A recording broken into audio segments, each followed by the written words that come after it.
నమస్తే, నేను మీ అశ్విని కుమార్. ప్రతిపక్ష నాయకుడు రాహుల్ గాంధీ ఏదో చేసేద్దాం అనుకుంటారు, చివరికి తాను తీసిన గోతులో తానే పడుతూ ఉంటారు. రైల్వే శాఖకి సంబంధించి భారతదేశ రైల్వేల్ని డీమోరలైజ్ చేయడానికి లోకో పైలట్స్ గురించి ఏదో ఆర్భాటంగా అక్కడేం జరగట్లేదంటూ కూడా 3 రోజుల కిందట ఢిల్లీలో ఒక 8 మంది కెమెరామెన్లు చుట్టూ పెట్టుకొని కూడా వెళ్ళి ఒక రీల్ కింద చేయడానికి ప్రయత్నించారు. ఆయనకి ఫ్యాక్ట్స్ అన్నీ మర్చిపోయినట్టున్నారు, మిత్స్ అన్నీ మాట్లాడారు. ఎవరు ఎప్పుడు చెప్తుంటా సలహా, ఎప్పుడు ఆయన ఏమైనా సబ్జెక్ట్ గురించి మాట్లాడేటప్పుడు ఫీడ్బ్యాక్ తీసుకోరు. సలహాదారులు ఎవరున్నారో కానీ మొత్తం అంతా తెలుసు అన్నట్టు వెళ్ళి హడావిడిగా వెళ్తారు, బొక్కబొరలా పడతారు. ఈ లోకో పైలట్స్ అంటే రైలు ఇంజిన్ నడిపేవాళ్ళు, రైల్వే శాఖకి సంబంధించిన వాళ్ళు. లోకో పైలట్స్ గురించి ఆయన ఒక రకంగా ఢిల్లీలో లోకో పైలట్స్ క్యాబిన్స్ అన్నీ చెక్ చేశాక కూడా ఎక్కడా ఏమీ అభివృద్ధి జరగలేదు. గత 10 సంవత్సరాల్లో లోకో పైలట్స్ చాలా ఇబ్బందులు పడుతున్నారంటూ కూడా ఆయన లోకో పైలట్స్ మీద, అట్లాగే ఇండియన్ రైల్వేస్, భారతీయ రైల్వేస్కి సంబంధించి ఏదో ఓ పెద్ద ఫ్యాక్ట్ కనుక్కున్నట్టుగా కూడా హడావిడి చేశారు ఢిల్లీలో. కాకపోతే అసలు మిత్స్ ఏంటి, ఫ్యాక్ట్స్ ఏంటి, గత 10 సంవత్సరాల్లో ఏం జరిగింది? 10 సంవత్సరాల్లో చాలా ఇంప్రూవ్మెంట్స్ జరిగినాయి. వర్కింగ్ కండిషన్స్ మొత్తం ఈ లోకోమోటివ్ పైలట్స్ అంటే ఈ రైలు నడిపే డ్రైవర్లకి, ఇంజిన్లకి అంతా కూడా చాలా వరకు కూడా వర్కింగ్ కండిషన్లో చాలా మార్పులు తీసుకొచ్చింది మోడీ ప్రభుత్వం. ఈ పైలట్స్ ట్రిప్ అంతా కూడా పూర్తి చేసుకొని వచ్చాక వాళ్ళు రన్నింగ్ రూమ్ అనే దానిలో రెస్ట్ తీసుకుంటారు, విశ్రాంతి తీసుకుంటారు. దాన్ని రన్నింగ్ రూమ్ అంటారు.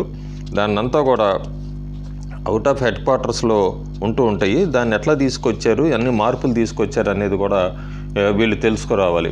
2014 ముందు ఈ రన్నింగ్ రూమ్స్ అంతా కూడా, రన్నింగ్ రూమ్స్ అంటే వాళ్ళు హెడ్ క్వార్టర్స్కి వేరే చోట ఉంటుంటాయి. ఇవంతా కూడా దారుణమైన పరిస్థితిలో ఉంటూ ఉండేవి.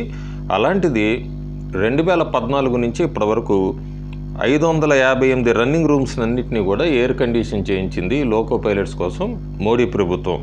అంతేకాకుండా చాలా వరకు ఈ రన్నింగ్ రూమ్స్లో అంతా కూడా చాలా బ్యాడ్ షేప్లో ఉంటూ ఉండేవి. అలాంటివి ఆ బ్యాడ్ షేప్ని అంతా కూడా క్లీన్గా లోపల ఇన్ఫ్రాస్ట్రక్చరు, ఇంటీరియర్స్ అంతా కూడా మంచిగా నీట్గా చేసింది. ఈ లోకో క్యాబ్స్కి సంబంధించి కూడా ఈ లోకో క్యాబ్స్ అనే వాటిని అన్నింటినీ కూడా మంచిగా సీట్స్ అవన్నీ తీసుకుని మంచిగా అరేంజ్ చేసింది. 7,000 లోకో క్యాబ్స్ని ఎయిర్ కండిషన్ కూడా ప్రవేశపెట్టింది మోడీ ప్రభుత్వం. ఇంకా న్యూ లోకోమోటివ్స్ కూడా మ్యానుఫ్యాక్చరింగ్ చేయబోతోంది ఏసీ క్యాబ్స్తో మోడీ ప్రభుత్వం. అంతేకాకుండా ఈ డ్యూటీ అవర్స్ అంతా కూడా ఈ లోకో పైలట్స్కి డ్యూటీ అవర్స్ కరెక్ట్గా 8 గంటలు. జూన్ నెల అయితే 8 గంటలు. ఆ 8 గంటలు చేశాక షిఫ్ట్లు వైరీగా ఆ 8 గంటల వరకే వాళ్ళు వర్క్ చేసేట్టు, ఎక్కువ అలసిపోకుండా 8 గంటల వర్క్ చేసేట్టు. అట్లాగే ఆ వర్క్ అయిపోయాక కూడా వాళ్ళు రెస్ట్ తీసుకుంటానికి, ఆ రెస్ట్ తీసుకుంటానికి జరిగిందంతా కూడా మోడీ ప్రభుత్వం ఆ రూమ్స్ని, లోకో పైలట్లో రూమ్స్ని అన్నిటిని కూడా ఎట్లా తీసుకొచ్చింది, ఎన్ని మార్పులు అనేది గ్రాఫిక్స్గా చెప్తాను నేను. 2004 నుంచి 2014 దాకా అయితే వీళ్ళకి ఏసీ రెస్టింగ్ రూమ్స్ 0. అదే 2014 నుంచి 2024 దాకా తీసుకుంటే 558 పూర్తయినాయి.